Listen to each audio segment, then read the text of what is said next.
Welcome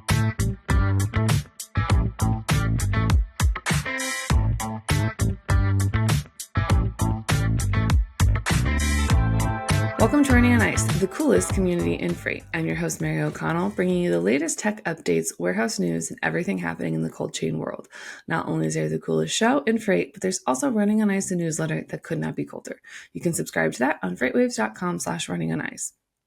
Today, we welcome Jason Tham, CEO of Nulogy. Welcome to the show, Jason. Thanks for having me, Mary. Look forward to being here. I'm excited. We've had a run on like pharmaceutical type conversations lately, but one of the things that, you guys kind of specialize in and that we're going to dive into today is kind of that, the shelf life aspect of it, which is something we haven't really gotten into. But before we get too far into that, let's get some background on you and how you got started at Nulogy. Thanks for asking, and look forward to digging into this topic. I'm the CEO and co-founder of Nulogy, and I guess the question is, how do I get into?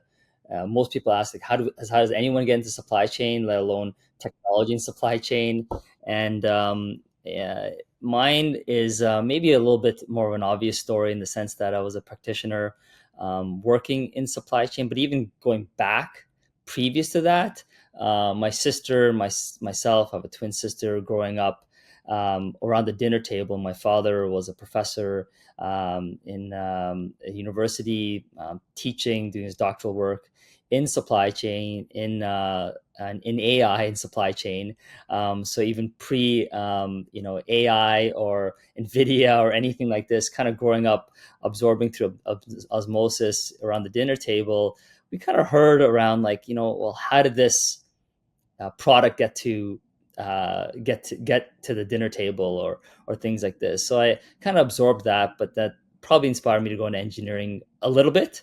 But I was dabbling in computers, and lo and behold, I worked in supply chain and in manufacturing at a company called Kellogg's, which I'm sure people on this pod are familiar with cereal and eating cereal. So I pride myself on the fact that if I ate, corn pops or Rice Krispies right off the production line, and it does taste different.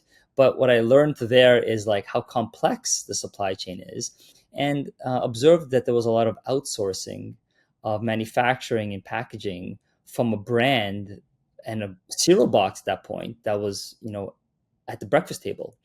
That inspired me to kind of solve this problem of, I was on this production line gathering data on paper and spreadsheets, clipboards, trying to analyze this, doing SPC analysis or design of experiments or new product introduction. I need various different methodologies for trying to assess, optimize, drive efficiencies. And with my, technology engineering background, I was like, there's got to be a better way to this. And that kind of inspired to develop Nulogy to solve for that problem in supply chain. And Nulogy comes from the root word noology, Noology. And I only digress for a moment because that's an obscure English word meaning science of the intellect. So we always wanted to have Nulogy be an AI first, company. But the problem that we observe in supply chains, you need data to drive AI, and you need ideally granular, high fidelity data. So with that said, that's why and how I started Nulogy. I absolutely love that. I also am insanely jealous that you have had cereal straight off the production line, because I bet that is like the ultimate top-notch kind of cereal. It is, and at the same time, while it is very good, it spoils you, because now when my kids are having cereal, like I had this morning, I'm like, oh man, I remember how it was hot coming off the production line, just extruded or bumped or whatever it is, and it's different. Even before it's sprayed with vitamin, it's even different. So, or fortified. So, I mean, I tell these stories to my daughters and like, oh, how can we eat this off the production line? Ugh, sad, sad. But hey, at least you have that bliss that you're always chasing of that fresh cereal.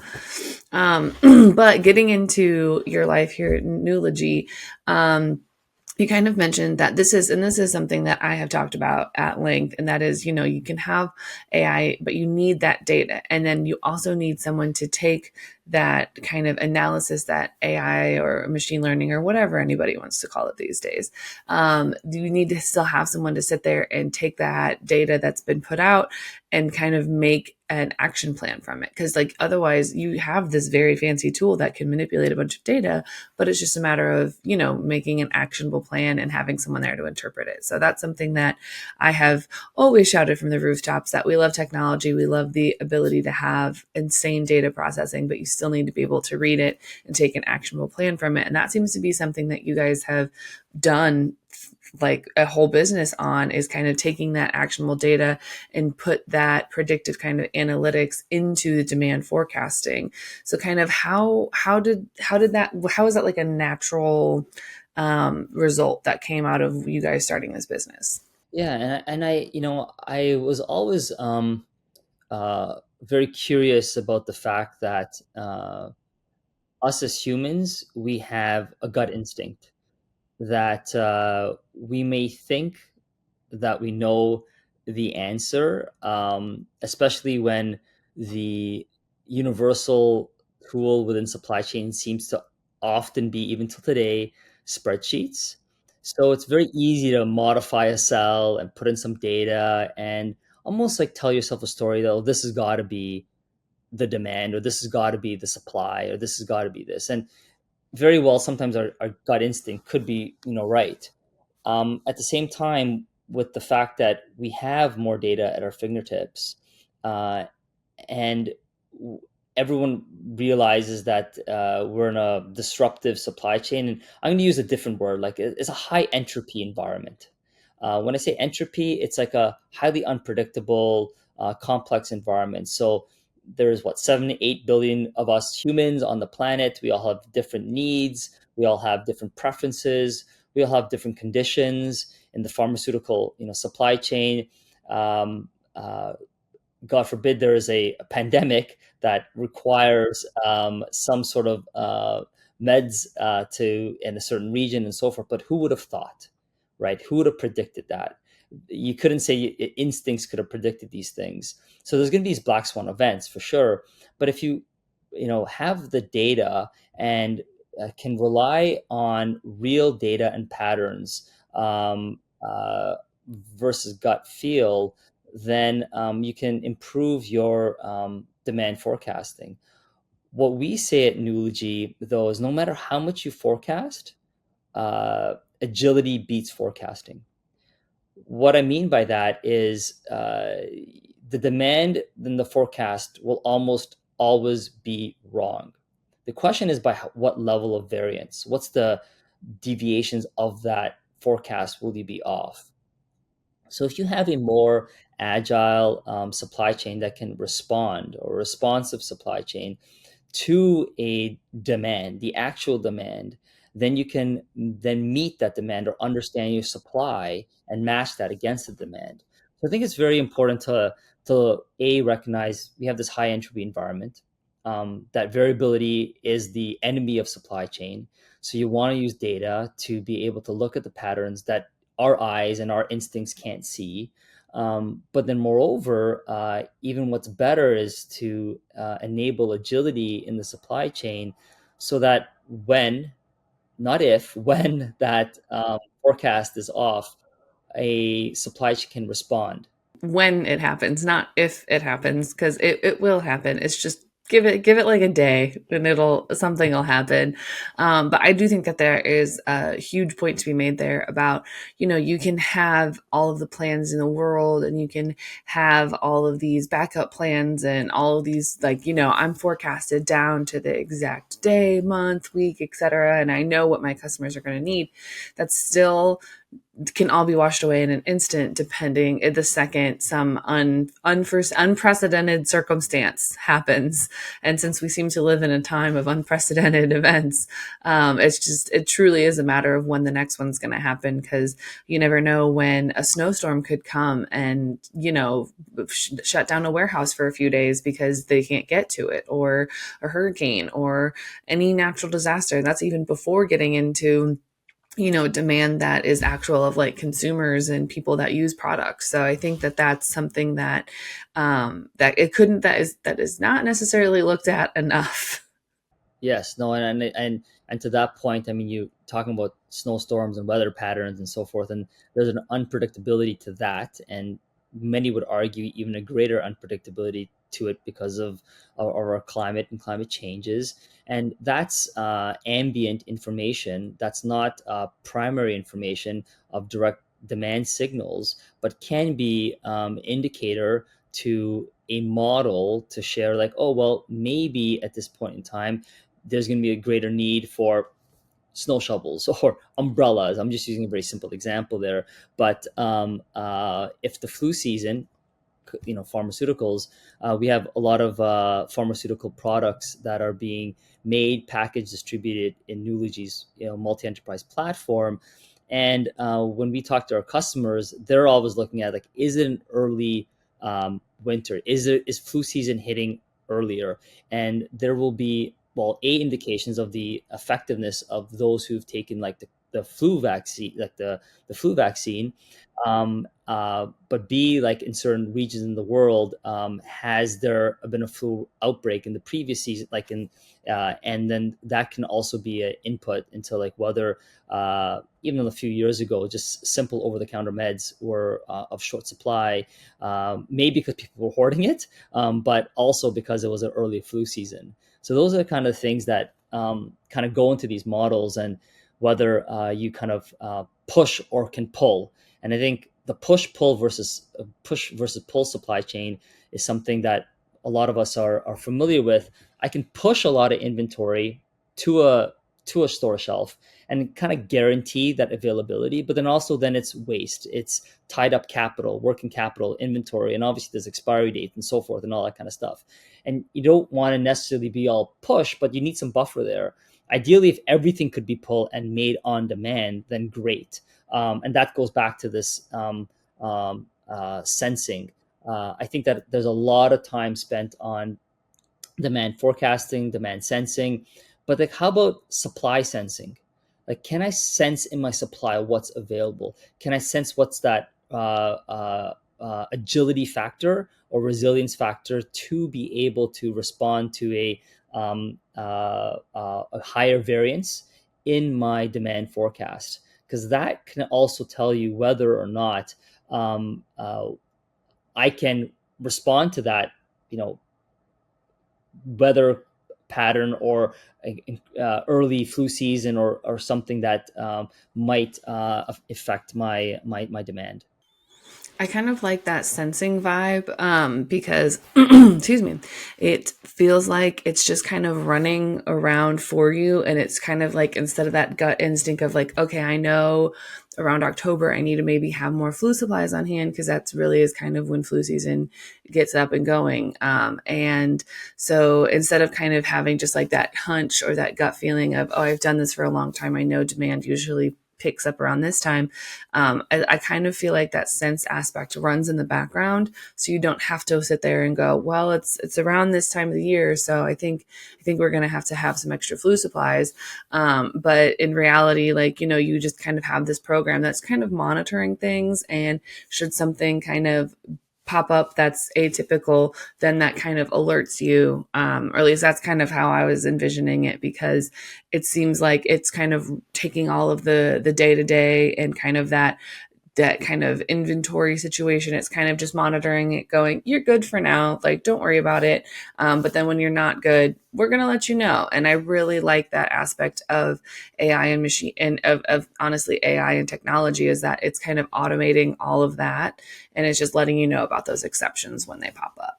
Completely agree. So, how, I guess, like, if I'm sitting there and I want to make sure that I'm like you said, I want to reduce the waste, and whether that's wasted product on a shelf because it's expired, because it's not like a box of cereal where if it expires, you got a couple days, it's just going to be a little stale. It might not taste very good.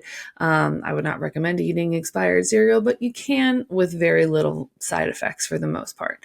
But unfortunately, on pharmaceuticals, you can't always have that. Like those expiration dates are actually there for a reason, not just a suggestion. So I guess how do you kind of manage that, plus making sure that you have inventory available, but also not wasting it because you might have too much? How do you kind of flirt that delicate line of saying like, I don't want to waste all of this product, but I still need to have it around because there's a pretty good chance it's going to be needed. Yeah, and I think that uh, as you have a semi-finished good in a process before you get to a finished good, because a lot of uh, medicines and pharmaceuticals have, yes, some active pharmaceutical ingredient API, but there's also a lot of base product that's required.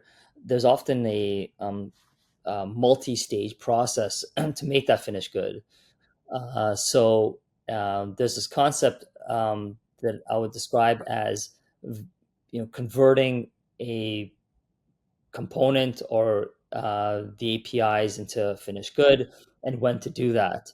And if I can make that at the later stages, if I can postpone that value added work, I can also delay when that expiry, and hence increase the shelf life and so forth, things like this. In the sense that maybe I'm not going to make that product until I really need it, or I'm going to ship it with that expiry date and so forth, until I really have a high confidence that this will be required.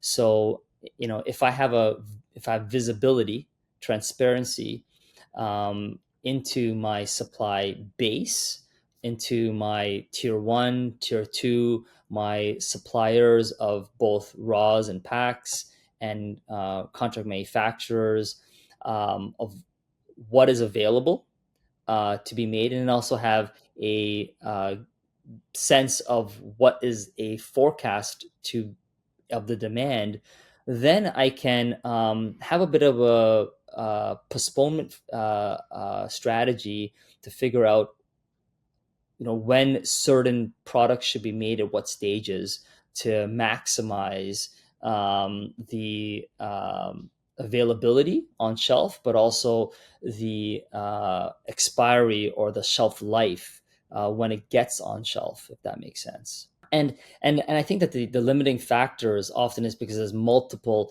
and this is, we joked a little bit about the cereal, but there's often a limiting factor because one or two ingredients or one or two substances or whatever might actually be the determining factor in that best before or expiry date. So having visibility and traceability of that batch or that lot or that expiry date, so that we understand what is that limiting factor. Because the worst thing would be like, think of a bill of materials, maybe 50 different points of ingredients or product that needs to be used into this, and only one product in fact is the limiting factor that determines that expiry date.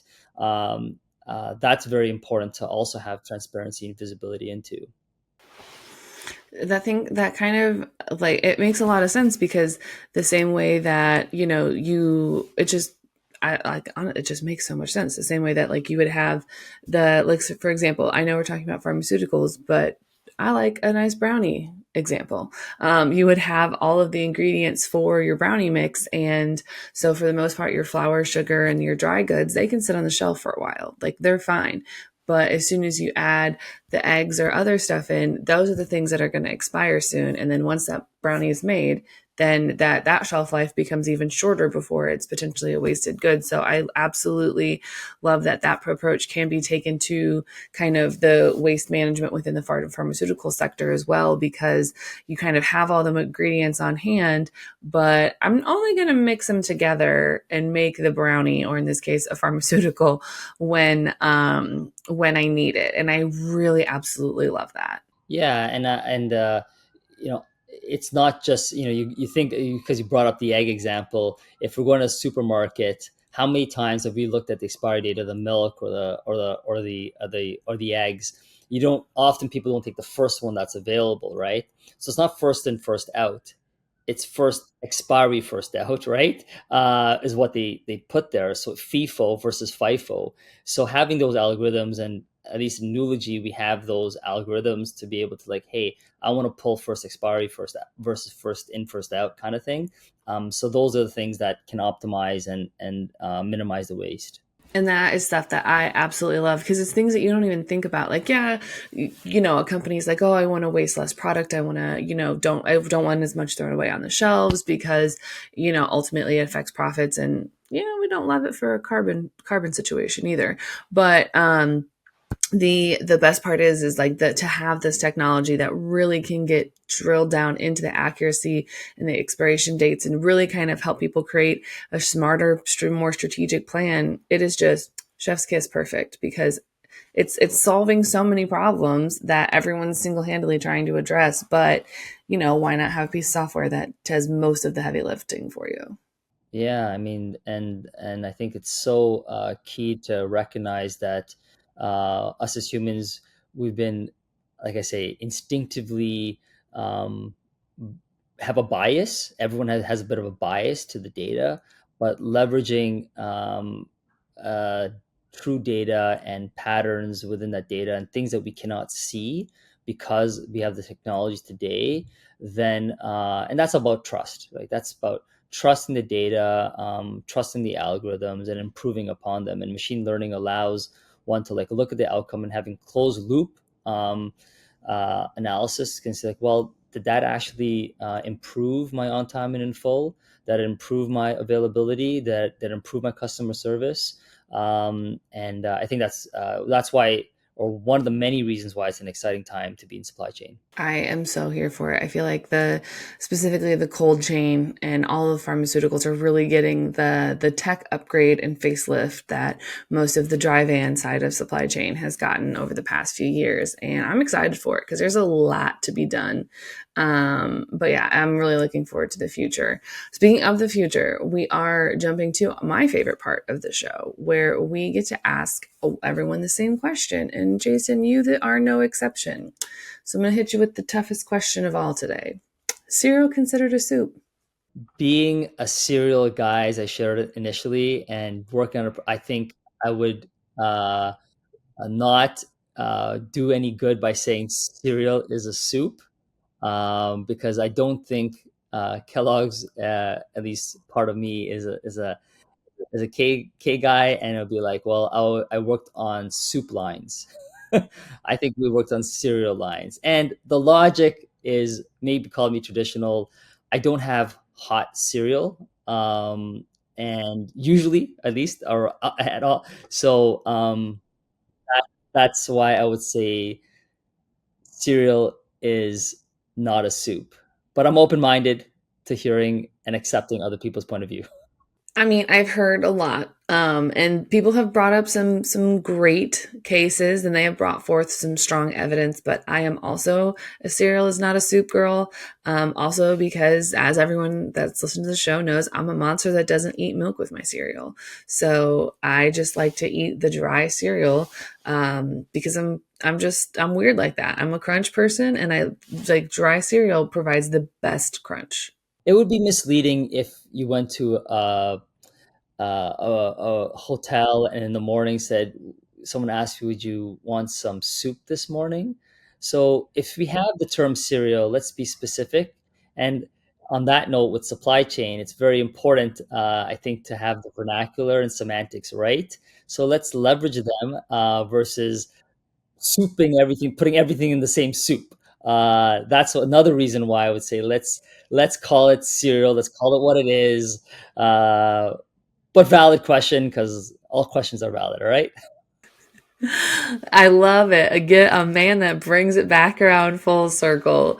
Thank you so much for joining us today. It was an absolute blast. If people have questions about their cereal as a soup situation or anything about Nuology, where can they find you guys? You can find us on our website, www.nulogy.com, Nulogy. We are a global technology company and look forward to hearing if this is relevant and helpful for anyone out there. Thank you so much for joining us today. You can catch other episodes of Running on Ice right here on YouTube or anywhere else you get your podcast, like Apple Podcasts and Spotify. Need more Running on Ice news? No sweat. Subscribe to the newsletter on freightwaves.com/running on ice. See you on the internet.